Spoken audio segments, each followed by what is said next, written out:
Okay, so now that I finally stopped laughing at some of y'all, let me clarify a few things. Y'all know I love to dive deep, but one of the few times I don't read y'all the article, y'all try to make a big deal about it. Let me briefly go over this. This article from Time magazine, Earth has a second moon for another 300 years.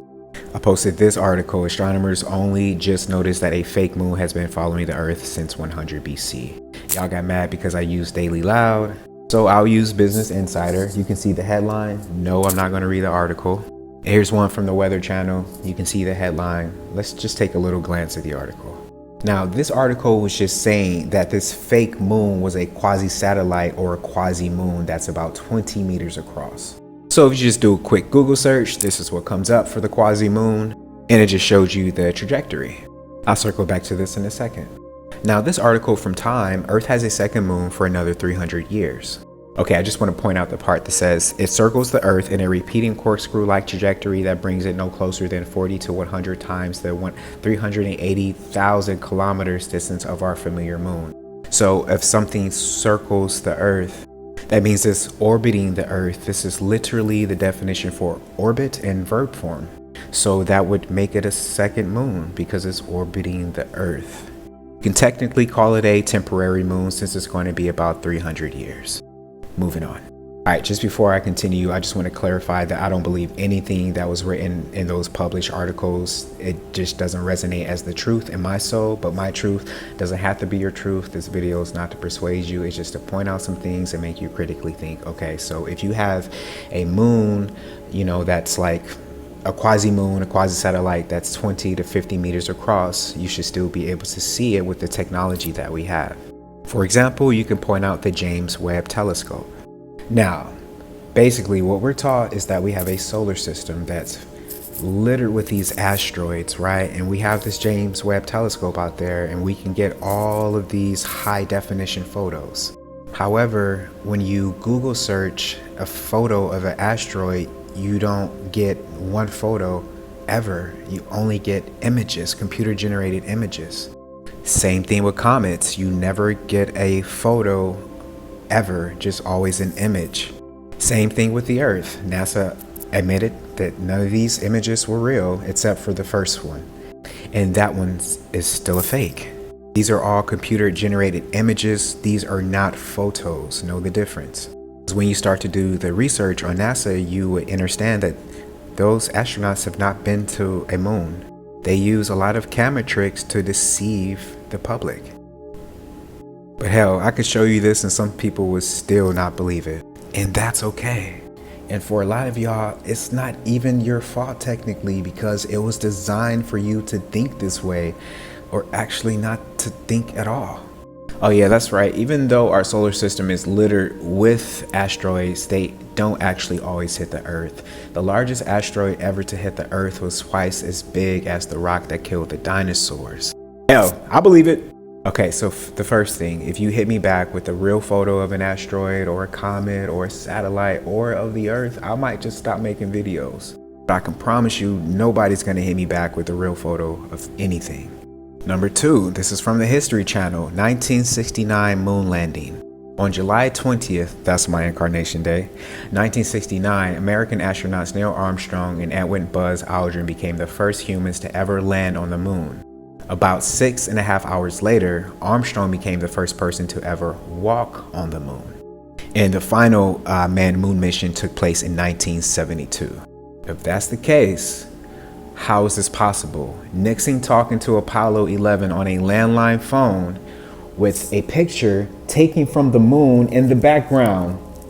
Now, if this was our first time ever going to the moon, our first manned mission on the moon, how did they get this photo of Earth from the moon? Now, if you go to NASA's website, it's going to say the story behind Apollo 8 famous Earthrise photo, and they're going to credit that for this photo.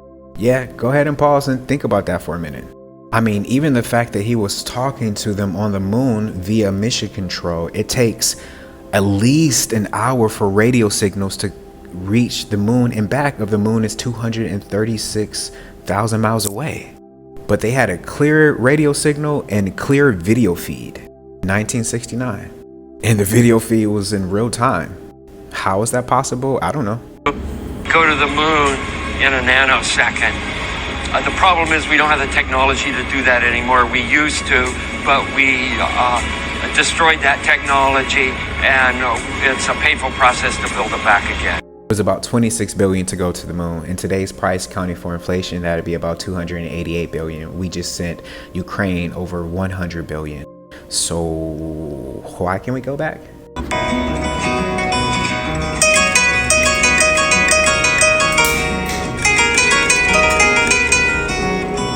Side note, I tried to go to the astronaut training pool on NASA's website, but they shut it down. Now, if we don't got the money to go back to the moon, who took this photo of the rover leaving the moon? Because I think y'all left somebody there, because we can't go back. Is he okay? Now, if the moon is rotating and orbiting the Earth as we orbit the sun, that means sometimes we should see a silhouette of the moon because it's backlit by the sun. Are you not entertained? Okay, let me finish this off for you. So let me paint this little picture. You know, when you're going to watch a film, right?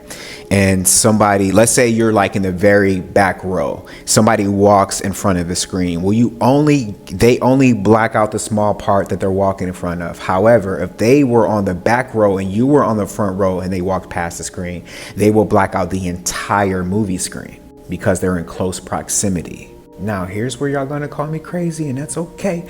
If the sun was 93 million miles away, then this would not be possible. Because I know sometimes for me, when I see the plane go past the sun, it blacks out the entire sun. That means it's in close proximity, which means the sun is inside of the firmament. It's a local sun. We weren't taught any of that in school, so go ahead, cognitive dissonance ensues. Also, if we had a moon that was 236,000 miles away, it would be impossible to see clouds behind the moon because our clouds are local, they're not in space. Hello? You see the clouds behind this moon? What about in this photo? Or in this one, the clouds are in front and behind the moon. Here's another one. I'll throw one more for you. You can clearly see the clouds in front and behind the moon. That's a local moon. Now this is really gonna throw you for a loop. And I might just be a lunatic for saying this.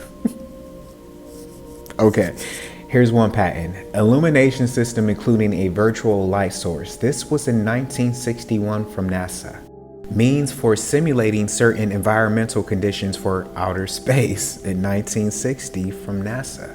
Now I know you're probably thinking, oh, this is for their astronauts to train. Stop that. No, it's not. Space Simulator, 1961 from NASA, James E. Webb. Space Chambers, 1960. Beam Forming Apparatus, 1960. Now, I'm sure all of those patents are just for them to,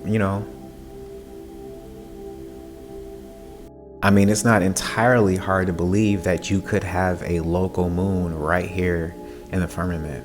Now, this article says that their local moon supplies the same amount of light as streetlights, and it's to help them in case of a blackout, but that's a whole nother video. Now, let me just reiterate, you can believe whatever you want to believe. It makes no difference to me. Because ultimately, the message is going to touch who it needs to touch and awaken who it needs to awaken. Because believing that this is the size comparison of the Earth and the moon, right? But yet we see the Earth this size from the moon this size from the Earth. Well, it sounds like the system is actually being flawlessly executed. Because, answer me, if this is a real photo, who took this photo? Don't play yourself. Okay, so here we go. This is the full footage, but now I've enlarged it and I've run some brightness, contrast, and other things to make it more visible. As we swing over to the left side, the upper limb, the wave will come in on the left. There it is.